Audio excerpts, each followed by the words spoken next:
All right, guys, it is another recap chat 90-day love in paradise. Guys, you know how much I love to chat with you about faith, love, and trends, and that's what we do right here on CBiz Media.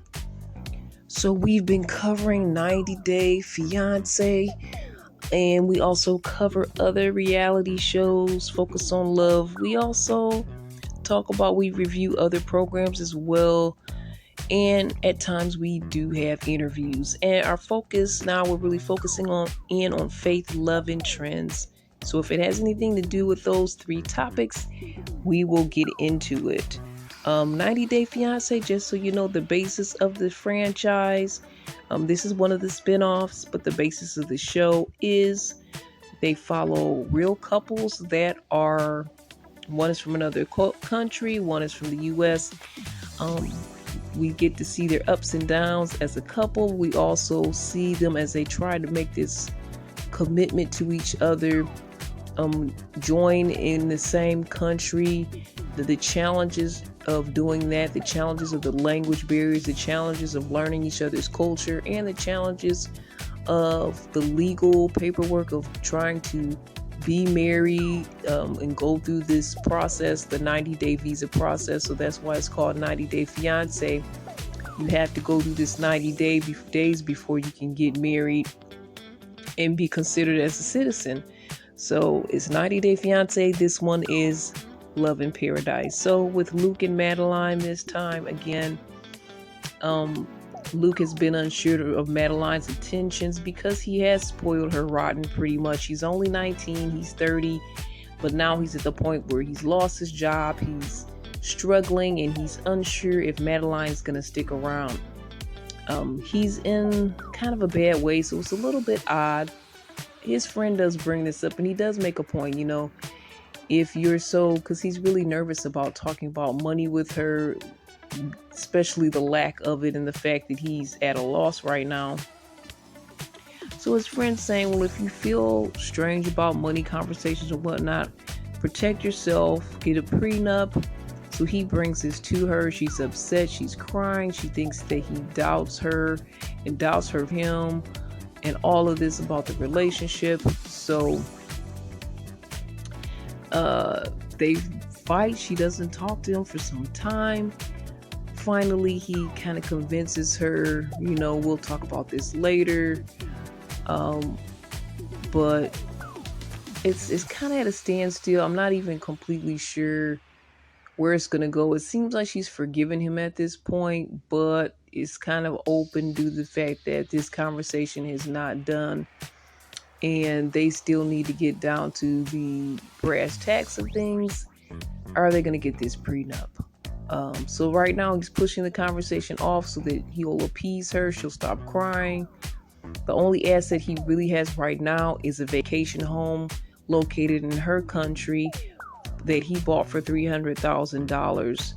And that vacation home is available for rent. I guess it's like an Airbnb type vibe that people can rent it out for so long, like if they're on vacations or trips or they come to that country. And I think he had somebody set up to be in there for 9 days for like $1,900. So I think it might be a decent payday if he has consistent people coming through. Madeline's big issue was that he wasn't going to be moving up there permanently with her due to his money issues. So she was upset about that. And she said, I've been committed to you. I've been working this business and I've just been waiting for you. And the fact that you don't trust me at the end of the day, that's what really hurts me. So we're going to see what's up with them two, because honestly, Madeline does kind of give me the vibe that she does like to be taken care of. I mean, what woman doesn't? She is young. She is only 19. If this guy is her first love, he proposed to her, and all of that, I can really believe that she is in love. This may be her first experience with somebody that's able to provide for her in this way. And maybe it was a foolish move on his part to spoil her so much, unless it's some things that she was requesting in the relationship and she required. But maybe on his part, now come to think of it, it may have been foolish for him to give her all of these things and give her this lavish lifestyle. Um, I don't know if she had proven her love for him yet in order for him to just feel like he should do this, or did he spoil her because he felt like that was the only way he could keep her? So I wonder if that information will come out later on within the show. But yeah, that's a lesson for anyone, really, even if you do have that type of money. I've heard of people that have a lot of money, but they kind of dial it down and they don't really talk about it in a relationship, especially in the beginning when they try to feel that person out. You don't want to just spoil someone off the rip. And you don't want to get like whatever you start somebody out with, they're going to have that expectation throughout the relationship. So, I mean, he does want to be a provider for her. That's a beautiful thing for a husband to do that for his wife. And that's more of a traditional view of how we live in society. But being a provider and spoiling are two different matters. So he may have kind of leaned in it a little bit too far and tried to make himself be a little bit bigger than what he was. And I know guys have done that before, tried to show off certain things so they can feel like, okay, she'll want me because of this. And not always the best idea. Now we're going to move to Anika and Kyle. Kyle is a professional sperm donor who donates sperm in a cup, but also does so in the traditional way through having a sexual contact with that person and impregnating them. Anika's been upset about the way he does this. She knew he did this. She actually was trying to get his services. He goes around the country doing this. And now she's feeling like, well, you're mine, so I thought you would stop this. And he kind of confesses that he recently did donate the traditional way in a country, but we see in this episode that he kind of confesses to the camera anyhow and says it's actually been a few different women from a few different countries that he's recently been with. And he's like, I'm going to get a STD test. And I assume he's doing this to reassure her that he is clean and cleared. Anika's talking with her friend, and she's saying some common sense stuff, saying, I care about him, but my head is telling me to run because of this scenario. I don't know if I could deal with this. And her friend is like so googly-eyed, and like, to me, I don't think she's level-headed at all. She's saying, follow your heart. Your heart sometimes, your heart will always win over your head. And I disagree with her friend. I think a real friend would say, it is a suspect and it is questionable. But, get some more information, learn some more. A lot of times we don't do that. We fall too fast for people. And I mean, if she would have thought about, okay, this is the type of person you're dealing with, this is what they do all the time. It's hard to change a person. It's hard to walk in and change somebody's total lifestyle. And that's kind of what she's doing and wants to do. But they really haven't talked about the logistics of how this relationship is going to work if he's going to continue to live that lifestyle. And it's not one that pays his bills. It's just one that he says is fulfilling. I think he says he does accounting work and he can do it from anywhere because he's mobile. He does everything virtual. So he's not getting paid for this. He's donating his time, his body, to help these women. To me, it's odd. It'd be different if he was doing it through a sperm bank or through some type of foundation, but he's directly communicating with these women, building a relationship with them. And that's one thing that they never do in that industry. And because too many feelings will get involved, litigation, legal things can happen.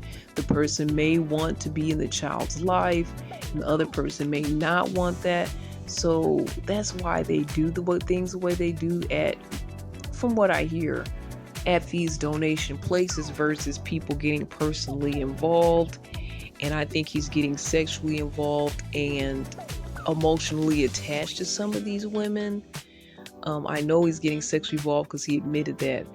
So at this point, she's telling her friend that she thinks, he said he admitted to one person, but it's like she thinks it's a few. So she kind of knows that he's been sleeping with a few women for his sperm donation philanthropy. I mean, is this a nonprofit? Is this a tax write-off for him?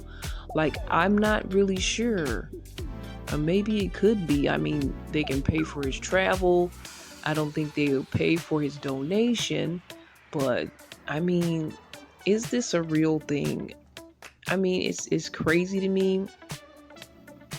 What he's doing, I think, is good, but how he's doing it, it just makes him seem like an international gigolo or something. Like, really, at the end of the day, that's just what it appears and looks like. So, yeah, I think it's really hard to change somebody that's been doing this for multiple years. This is a part of their lifestyle. Yeah, you really got to look at the logistics. I mean, they say you can't help who you fall in love with, but you kind of can. I think we kind of can step back. A lot of times we get our emotions in too quickly, and I think that I'm a kind of person that kind of can fall in love easily, as long as we have some things in common. If he sweet talks me, I'm in love. So knowing that I have that mindset, I really have to be kind of person that steps back. And it takes time. You have to learn that about yourself. But I kind of got to be the person to step back and say, okay, let me learn some more about you before we, go to the next level, before I catch feelings. And when you're doing something long distance or through the internet or virtual, it can also be difficult that way because you don't get all the information, the ins and outs. You get a whole lot more by just being in that person's presence versus what they can just tell you virtually. So very complicated, this couple. Um, let's go to Sean and Aaliyah. Now, Aaliyah used to be Robert, but now Aaliyah is taking on a female gender as far as being called she instead of he. And not really sure if they're going to do a full transition at this time, but it may happen in the future. And Sean has been really struggling with trying to get used to Aaliyah because he fell in love with Robert. He used to be married, I think I've mentioned this before, to a woman, but after he left that relationship, he's just been seeing men. So it's really something challenging for him to get used to. But this is the new persona of Robert, which is now Aaliyah. So Sean struggled. And last time Aaliyah did a ceremony to kind of release Robert from her life and be considered a she. So Sean, after this ceremony and after the friends, talking about, in that ceremony supporting Aaliyah, he also said, I'm going to support as well. He kind of was acting like he was on the fence, but in this episode, he was totally in.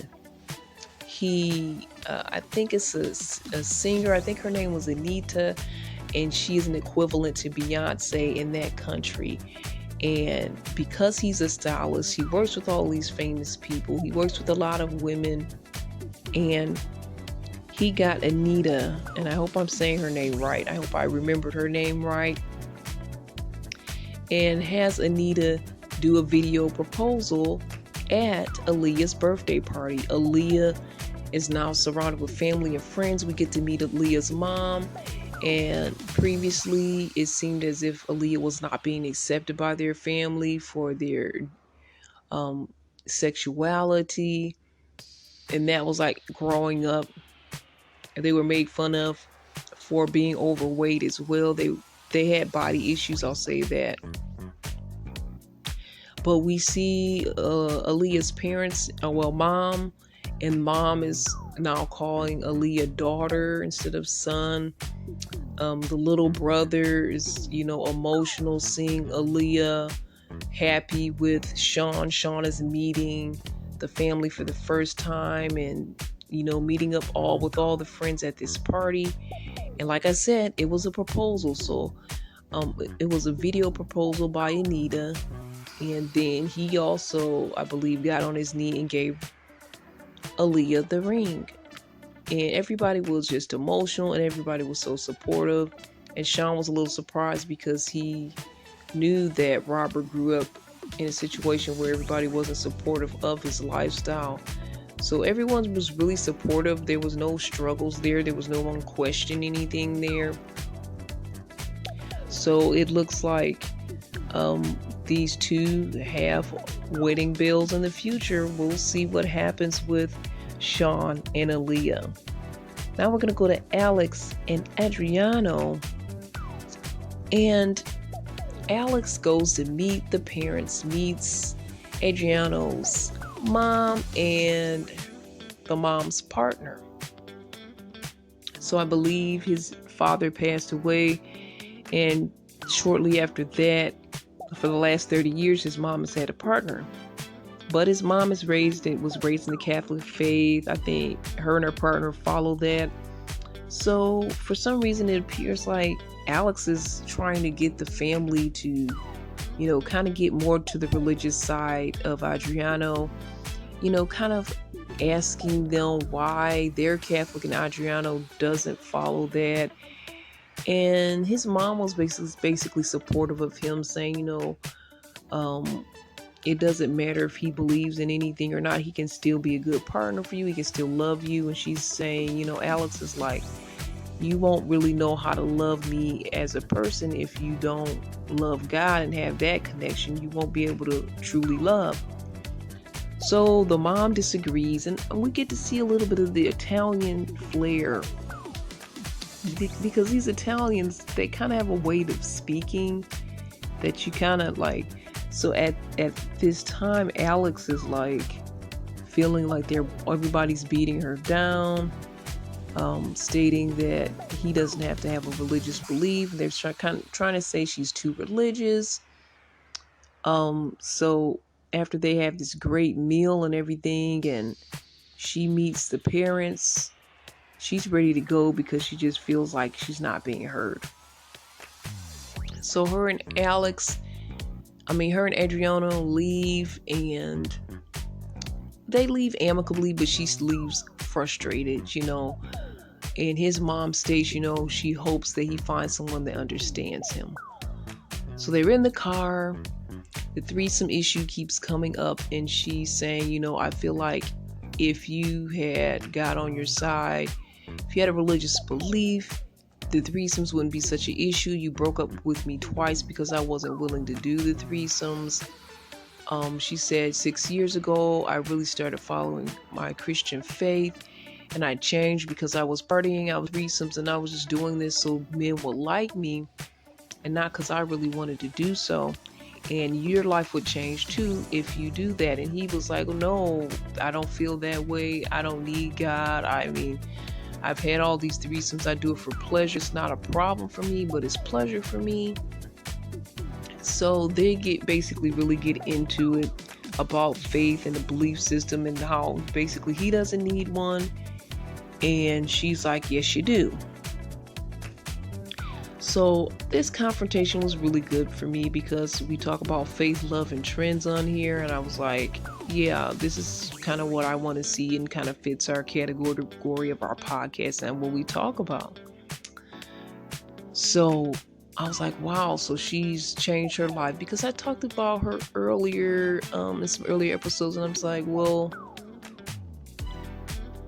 you may have this Christian religious belief, but you used to do threesomes. And so she kind of now is letting me know, okay, she has changed her life, which is a good thing, because at that time I didn't know how recent these threesomes were. and why is she choosing to stop. So now I see the reason she's stopping is because of her faith. In the beginning, they really didn't say that. To me, it seemed like it was more the fact she wanted to settle down and wanted to be with one person. So I commend her for changing her life, and I also commend her for not folding to peer pressure. And it is a lot of pressure for women today in the dating scenario to be that girl that will do all these different things, and men want you to be that girl, but a lot of times they won't take that girl to meet mom, they won't take that girl to be their wife. So it's a slippery slope. And I don't want to be something because someone feels or says I should or will accept me because I should. So I really like the fact that she um is no longer living that lifestyle, because that's just not who she was, and she's connected with God, and that's awesome. But I feel like earlier in the trip she slept with him though. So I don't know what they're doing. I mean, if you're going to be in the faith, there's some things that you still have to work on. She said 6 years she's really been into it. There's still some work that I think she needs to do as a Christian. I'm not going to put her down and say she's not of the faith and she's, because earlier I questioned it. But I will say this, that people of God come in all different ways, all different scenarios, all different walks of life, all different time frames. And maybe for her 6 years, she still needs work. I mean, we're all going to need work in our lives, whether we're of faith or not. There's things we're going to have to work on generally, and it takes time. It can take years, it can take decades, it can take a lifetime. So I'm glad that she conquered that part where she's not partying, doing threesomes, and giving herself to multiple people, but she's still giving herself to this one man who is not yet committed to her, who is into threesomes. I don't think she should force her faith down his throat, though. Again, to me, it's a little bit of the scenario of Anika and Kyle, the sperm donor guy, because if someone's living a certain lifestyle and you try to change them like midway, it's really difficult to do. It feels like we do that a lot, and we fall for people that don't have the compatibility component in mind with us. And a lot of times that's why it doesn't work. It's not because you weren't good enough and they didn't want to change for you. It's because they don't want to change. I mean, I'm not saying that people shouldn't change in relationship, but they shouldn't have to change because you walked into their life. You need to be with someone that is on the same page with you, that you don't have to fix, you don't have to change, you don't have to alter. It's just a lot easier that way. I think that's part of the reason why they have matchmakers. Because honestly, we can fall for people again and not consider everything about them, everything that's going on. You can't try to change this man, and if you were going to try to change him, you should have did it earlier on in the relationship. You should have tested the waters, and if he wasn't changing, you said he broke up with you twice, and I mean, really you should see early on if this person is open and receptive to changing. And sometimes people do put on that thing that I'm open to changing, because he said early on she used to do threesomes, so he felt like she was open to it and it was possible. So she may have led him to think that she was still up for threesomes, because she did say she used to do it in order to get acceptance from men, to get a chance with men. So she may have leaned on that a little bit to do that again, but full well knowing that she wasn't gonna really do that because she changed her life. And sometimes when you're in limbo, you kind of lean back on some things that you used to do, like, oh yeah, but I don't do that anymore. And it seems like you're kind of throwing a wrench in people's plans, or I'll say throwing people for a loop. I'll say that, as you just alter from one thing to the next, like, but you just talked about that, but now you don't do that. So yeah, it seems like she's a bit confused. It seems like she is going through a change, and I think it's a good change, but there's more change that needs to take place, and she may need to find someone that's just a believer. I mean, there are some people you meet that are receptive and say, I really didn't believe in anything before, but you really helped me to see. To me, it's like she's really trying to push it on him and force it on him and say, well, make it almost conditional to the relationship, even though she didn't say that. But because this is all she's been talking about, as if he has to have some type of religious belief for them to stay together, to be together. Yeah, that's the thing that, you really, I'm not against people converting and, sharing their faith and doing it in a way. I feel like you should do it in a way that's neutral. If you do it in a relationship, you still kind of have to neutralize it. It shouldn't be like force fed to someone, and it shouldn't be on a condition for that person to stay with you, because in that case it may be temporary. In that case they may change their mind. They may just do it just for you, but never really be into it and never really live it. So by the time you guys are really living your lives, they're going back and forth and not really into it, just doing it because that's something that you requested. So it's a lot of people, I mean, I've mentioned unequally yoked, basically, that are just not compatible. So for that reason, like I'll say, Anika and Kyle aren't compatible because of his preference to be a sperm donor across the world. Alex and Adriano are not compatible because he has no religious belief, and he really wants her to do something she doesn't want to do, which is within these threesomes. Luke and Madeline, I think that they can work out their compatibility. She's very young. They can figure this out. You can say maybe financially they're not compatible, but I think that they can work that out. Sean and Aaliyah have obviously gotten over their differences when it comes to transitioning. So I'll really have to say Anika and Kyle and Alex and Adriano really have to check on that compatibility factor, and like we say in the church world, being unequally yoked. So at the end of the day, we are done with our little recap chat, Love in Paradise, and I hope you guys enjoyed, got something out of it. I thought it was fun. I thought it was telling. I thought I could catch some learning lessons in this episode, and maybe you did too. If you want to connect, let me know. You can always email me anytime at cbiztv@yahoo.com. That's cbiztv@yahoo.com. All the best. God bless.